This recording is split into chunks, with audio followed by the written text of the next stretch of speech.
Hi, today I'm in front of me Realme 10 and I'll show you how to switch off your device. So just to do that, we should press the power key button on the right side of our phone for a few seconds. And now we can see here that by pressing hold both power button and volume up button, we can turn off the device, and by pressing hold the power button, we will use the voice assistant. If you wanna change this option just to use power button to turn on or turn off your device, you should click here change settings, tap press and hold power button and switch voice assistant to the power off menu. Now let's just press it and we can see here the power off menu here.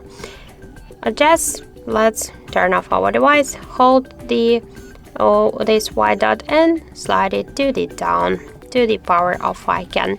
Now after the vibration we can see that the screen is dark, and this means that our device is turned off. So that's it, thank you for watching, and if you find this video helpful, don't forget to leave a like, comment and to subscribe our channel.